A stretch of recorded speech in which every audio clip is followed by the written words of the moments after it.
যেটা ঘটনা রয়েছে সেই ঘটনাটা আমরা একটু শুনে আসবো আরমানের কাছ থেকে। আরমান ভাই কেমন আছেন? এই তো ভালো আছি। ওকে, সো আরমান ভাই আমরা ঘটনায় চলে যাই। আচ্ছা, ঘটনাটা হচ্ছে আপনার নোয়াখালীর ঘটনা। হুম, এটাতে যাওয়ার কথা, আমাদের সবারই যাওয়ার কথা ইনফ্যাক্ট।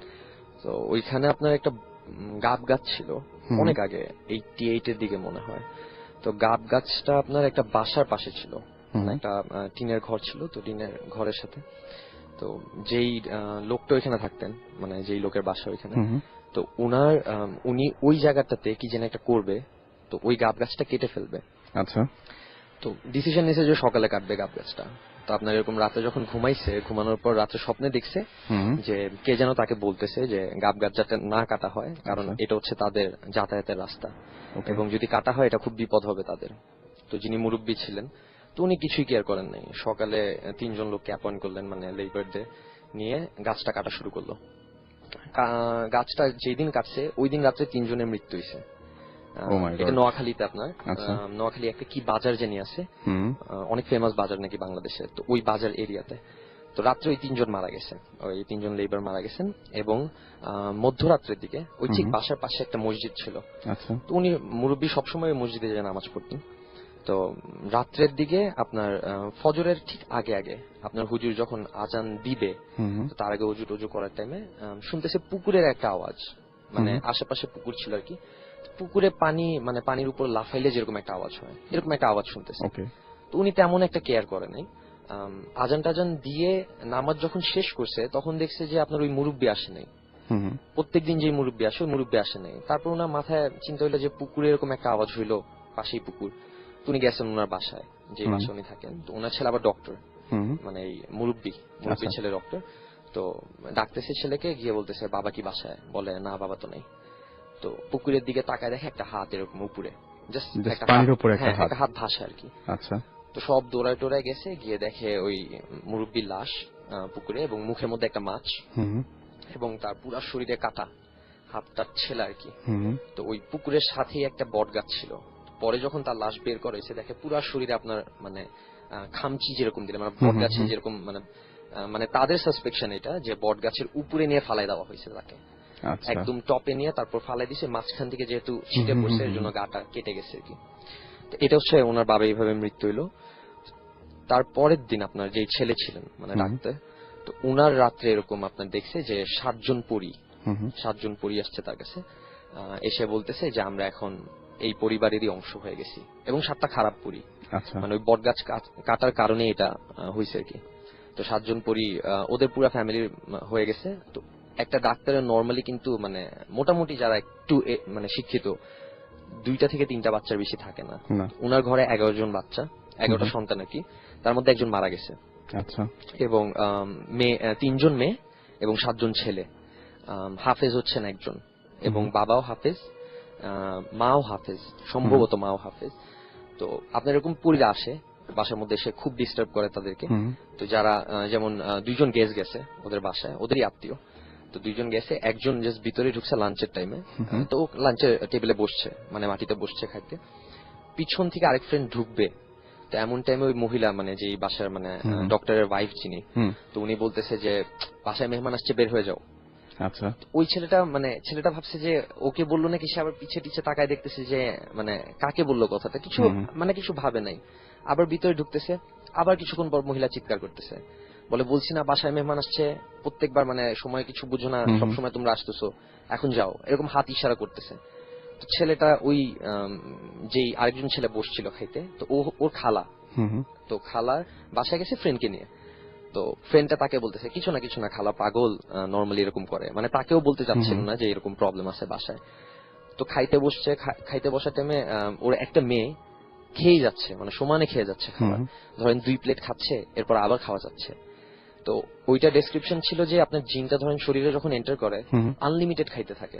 আচ্ছা, মানে 2 প্লেট খাচ্ছে, এরপর আবার 2 প্লেট খাইতেছে, আবার 2 প্লেট খাইতেছে। তখন মাটা বলতেছে যে এখন তোমরা যাও, ওকে ছেড়ে দাও, ওকে খাইতে দাও, তোমরা তোমরা এখন যাও, এরকম করে বারবার হুম, বলতেছিল তাকে। তো ফ্রেন্ডটা দেখতেছে যে কাকে কি বলতেছে, পরে জিজ্ঞেস করতেছে খালাকে যে আপনি মানে কাকে কি বলতেছেন। পরে বলেন না কিছু না, এমনি জ্বালাতন করতেছিল, তো ওদেরকে বলতেছিলাম তোমরা খাও, সমস্যা নেই তোমাদের। তো আবার একটু পরপর চিৎকার দিতেছে। তো রাত্রেবেলা আপনার বাথরুমে যাবে আর কি। তো বাথরুমে যাওয়ার টাইমে দেখে যে আপনার ঠিক বাথরুমের একটু গ্রামের বাড়িতে তো দেখছেন যে নরমালি বাসা থেকে বের হয়ে একটু সামনে গেলে একটু সামনে না, একটু দূরে থাকে, একটু দূরে থাকে বাথরুম গুলা। তো ওরকম বাথরুমের দিকে যাচ্ছে, তো দেখে যে এরকম একটা সাদা মানে আপনার সাদা কাপড়, চুল, বাট কোনো ফেস দেখা যায় না, তার কোনো ফেস নেই, ফেসের স্ট্রাকচার নেই কোনো, চুল আর সাদা কাপড়, ইট মারতেছে তার দিকে, ঢিল ছুঁড়ে মারতেছে অনেক। তো এটা দেখে সে জাস্ট পিছে ঘুরলো, পিছে ঘুরে দেখে সেম জিনিস সামনেই। তো সে এক দৌড়ে আবার মানে বাসার দিকেই চলে গেছে। তো যেই জায়গাটায় শোয়, তো এখানে ওই ফ্রেন্ডের সাথে শুইতেছে, বলছে যে আমি এরকম এরকম দেখতেছি, মানে এগুলো প্রবলেম হচ্ছে। তো যেই রুমে শুয়েছিল তারা, একটু পর পর আপনার টিনের চালে টকটক করে আওয়াজ করতেছে। তারপর আম গাছ আছে একটা ওইখানে, তো মনে হচ্ছে কে জানি ঢিল মারতেছে আমের, অনেকগুলো আমের ঢিল মারতেছে। তো কিছুক্ষণ ফ্রেন্ড বুঝানোর চেষ্টা করলো যে এটা কিছু না, কাক টাক থাকে হয়তো, ওই যে ঠোকর দিলে জিনিস পড়ে আমের, নর্মাল যেগুলো থাকে। তো পরে একটু পর পর মানে কান্নার আওয়াজ, এবং বাচ্চা একটা কান্নার আওয়াজ, খুব বাচ্চা একটা মেয়ের কান্নার আওয়াজ, মা মা বলে কাঁদতেছে। তো ওই ফ্রেন্ডটা উঠে গেছে, কাজিনটা উঠে নাই, মানে যা খালার বাসা সে উঠে নাই, সে তো জানে যে বাসায় এরকম পড়ি আছে 7 জন। তো ওই ফ্রেন্ডটা উঠছে, উঠে যেই রুমে বাকিরা ঘুমায়, আস্তে করে তাদের দরজার সামনে কান পাচ্ছে যে ওই রুম থেকে কেউ ফাইজলামি করতেছে নাকি না। তো ওই বাসায় একজন নানি আছেন, তো নানি বলতেছে তোরা সময় কিছু বুঝিস না, যখন তখন জ্বালাতন করতে আসোস, দিন দুপুর নাই রাত নাই, এরকম চিৎকার দিতেছে নানি। তো ছেলেটা যখন এইটা শুনছে যে ওই রুমের কেউ না, নানি উঠে এরকম চিল্লাচ্ছে, তখন এই ফ্রেন্ডটা তাকে বললো যে পুরা কাহিনী তাকে বললো যে আপনার ওই গাব গাছ কাটার পর থেকে 7টা জিন ভর করে, এবং ওই টোটাল 10 জন ছেলে মেয়ের উপরে ভর করে। ধরেন আপনার হঠাৎ করে ছেলেরা খাচ্ছে বা বসে আছে, যে তাদের মধ্যে যে হাফেজ তার কোনো ক্ষতি হয় না, এবং মা যেহেতু আপনার মাও হাফেজ বাবাও হাফেজ, তাদের কোনো ক্ষতি হয় না। তো তাদের ডেসক্রিপশন হচ্ছে যে যেহেতু তারা কোরআন শরীফ মুখস্থ করা, তারা খারাপ জিন, মানে এগুলা খারাপ পড়ি, যদি এই হাফেজ গুলা না হতো, তারা নর্মাল যদি না হতো, তাহলে ক্ষতি ডেফিনেটলি করতো। তো ওদের এক কাজিন ছিল, রাত্রেবেলা মানে পালক হিসাবে নিছিল ওই বাসায়, ওই ডক্টর পালক হিসাবে ছেলেটাকে নিছিল। তো সামনে একটা দোকান ছিল, তো ওই দোকান থেকে যখনই ছেলেটা আসতো পিছনে থাপ্পড় মারতো ছেলেটার। আচ্ছা। তো ভয়ের চোটে ছেলেটা আবার দোকানে ব্যাক করে মোমবাতি কিনে আনছে একটা, মানে মোমবাতি নিয়ে আসছে দোকান থেকে, মোমবাতি নিয়ে মোমবাতি জ্বালা জ্বালা আসতেছে। তো গ্রামের বাড়িতে আপনার বাতাস তো প্রচুর, তো মোমবাতি নিয়ে আসতে আসতে মোমবাতি নিভে গেছে। এরপরে তাকে ঠিক ঘাড়ের উপরে চাপা দিয়ে মাটিতে ফালাইছে, এবং মানে পা দিয়ে চাপা দিলে যেরকম লাগে ঘাড়ে, পা দিয়ে আটকায় রাখছে, উঠতে দিচ্ছে না তাকে। তো হাতের মধ্যে ম্যাচ নিয়ে সে আবার জ্বালাইছে, সাথে সাথে মানে ওই ভারনেস যেটা ছিল একটা ভারী ভারী, ওটা চলে গেছে মানে গা থেকে। তো ছেলেটা উঠছে, উঠে ওই সামনে যে বট গাছটা ছিল, তো ওইখানে আপনার ঠিক বট গাছের সামনে গেছে, হঠাৎ করে বাড়ি খেয়ে পুরো হাতের এই জায়গা থেকে, মানে আপনার মাসেলের এখান থেকে পুরো মাংস আর হাড্ডি বের হয়ে গেছে ছেলের। আচ্ছা। মানে এত জোরে চাপ খেয়েছে বট গাছের সাথে। তো এটার মেইন কিছু কাহিনী আছে যেটা মানে না গেলে, এটা এখনো হচ্ছে, মানে এই টেক থেকে শুরু যাচ্ছেন। হ্যাঁ, আমরা ডেফিনেটলি যাচ্ছি। ওইখানে আপনার খালি পারমিশন হচ্ছে, মানে পারমিশন যেটা দেয় নাই সেটা হচ্ছে যে কোনো মানুষের আমরা ভিডিও করতে পারবো না, কারণ যেহেতু অনেক আপনার হাফেজ পরিবার, তো মানুষের ভিডিও করতে পারবো না। বাট বাসায় যদি অ্যাক্টিভিটিস কিছু হয়, যেরকম আপনার উল্টাপাল্টা যদি কিছু হয়, এগুলো সব ভিডিও করার এক্সেস আছে। এন্ড মানে ফেস ভিডিও করতে দিবে না তারা। তা আমরা যদি পসিবল হয় ফেস ভিডিও করে হয়তো মানে ভিডিওটা ব্লার করে দিব, যাতে ফেস না দেখা যায়।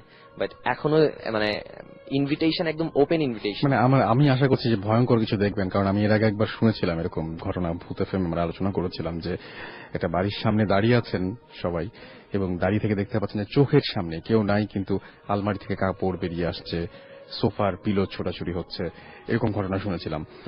উদ্ভট কিছু পেয়ে যেতে পারেন আপনারা ডেফিনেটলি। মানে এটা যেই আত্মীয়র কথা বললাম, ওদেরই মানে যেই ছেলে গেছিল, যা খালা হয়, ওর মা ওই গ্রামেই বর্ষার সময়, এটা অনেকে হয়তো বলে কুসংস্কার, বাট এটা আমি প্রথম শুনলাম এটা আজকে, যে আপনার বর্ষার সময় ভোর দুপুরে আপনার ক্ষেতের ওইখান থেকে আসতেছিল হেঁটে, তখন উনি গর্ভবতী ছিল আর কি, একদম দুপুরবেলায়। হ্যাঁ, দুপুরবেলায় হেঁটে আসতেছিল গ্রামের বাড়িতে বর্ষাকালে।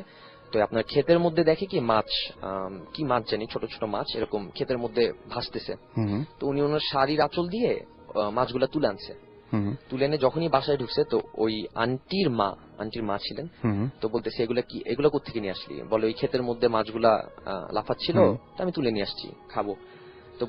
তখন বলতেছে এটা তো সর্বনাশ করে ফেললি, গর্ভবতী অবস্থায় ভোর দুপুরে মাছ তোলার জানোস না কি হয়, এইসব কথা বলতেছে। তো ওদের ওইখানে মানে এটা নাকি গ্রামে বলে আর কি, যে আপনার ভোর দুপুরে যদি নাকি মাছ তুললে, এরকম গর্ভবতী মা যদি থাকে, এটা নাকি আপনার খারাপ কিছু একটা ধরে। আচ্ছা। তো উনি তেমন একটা আন্টি তেমন একটা কেয়ার করে না এটা। তো উনার যখন ডেলিভারি হয়, বাচ্চাটা মরা পয়দা হয়, মানে বাচ্চাটা মারা যায়, প্রথম বাচ্চা উনার মারা যায়। তো ওনারা ঢাকায় ব্যাক করেন। ঢাকায় ঠিক আমাদের বাসার সামনে একটা বাসা আছে, ওইখানে থাকেন। তো সেকেন্ড বাচ্চা যখন হয়, তখন উনি দেখে আপনার একদম উনি দেখে এটা যার সাথে ঘটে, মানে সেই দেখতেছে আর কি, যে একটা মানুষ, কোনো মাথা নাই, এবং তার চোখ দুইটা বুকে, ওই মানুষটার, পুরুষ আর কি একটা, এবং তাকে মারতে আসতেছে, আর লিটারেলি তার গলা চাপ দেয়, মানে তাকে হত্যা করতে যায় আর কি। তো উনি মনে মনে সূরাগুলা পড়ে, দোয়া দুরূদ পড়ে, তখন তাকে ছেড়ে দেয়, হালকা একটু রিল্যাক্স ফিল করে অজ্ঞান হয়ে যায়। তো এটা ওনার হাজবেন্ডকে বলতেছে। হাজবেন্ড যখন হাজবেন্ড বলে কি হইছে, বলে ওই যে ওখানে বসে আছে, দেখায় হাজবেন্ডকে যে ওনাদের বাসাটা একটা টিনের বাসা এখন যেখানে থাকেন। তো বলতেছে ওই যে টিনের উপরে বসে আছে, আমি দেখতেছি তাকে। ইভেন বাথরুমে যেতে গেলে আপনার মানে একদম দেখে, চোখের মধ্যে দেখে, বাথরুমের সামনে দাঁড়ায় আছে। মানে কি সেই গলা ছাড়া? হ্যাঁ, গলা ছাড়াটাই মানুষটা, মানুষ বা কিছু একটা দেখে। হ্যাঁ, উনার কথা হচ্ছে, মানে উনার ডেসক্রিপশন হচ্ছে মানুষ, একদম পুরো একটা মানুষ দাঁড়ানো, কিন্তু গলা নেই, এবং তার চোখ আছে, বাট চোখগুলো বুকের সাইডে, কোনো মানে আপনার কোনো মাথা নেই, এরকম দেখতেছে। আবার যখন একটু সামনে যেতে যায়, আবার গলা চাপ দিয়ে ধরে ওনার। তো উনি ওই ভিতরে সূরাগুলা পড়ে, দোয়া দুরূদ পড়ে। এরকম প্রায় অনেক বছর কেটে গেল। কাটতে কাটতে ওনার যখন সেকেন্ড টাইম মানে আপনার বেবি হয় ওনার, তো তখন বেবি সুস্থই হয়েছে, আল্লাহর রহমতে 2টা বেবি হয়েছে। তো আপনার বেবিদেরকে মারার জন্য আসছে, বাচ্চাদেরকে। ওই উনি দেখতেছে, ধরেন রুমের মধ্যে বসে আছে, বাচ্চারা ঘুমাচ্ছে, তো দেখতেছে ওই মাথা ছাড়া মানুষটা আসতেছে। উনি তখন আবার দোয়া দুরূদ পড়লো। তো করে ওনাদের বাসার সামনে এক মহিলা ছিলেন, তো উনি বলছে এক কবিরাজ আছেন, তো ওনার কাছে নিয়ে যাই, আপনি ওনার কাছে ট্রিটমেন্ট করায় নেন। তো ওই কবিরাজের কাছে নেওয়ার পর ওই কবিরাজ আপনার ওনাকে বলতেছে, আমি একটা তাবিজ দিব আপনাকে, এটা থাকবে আপনার সাথে, যখন সুস্থ হবেন তাবিজ আর থাকবে না আপনার সাথে। মহিলাকে এই কথাটা বলে একটা তাবিজ দেয়।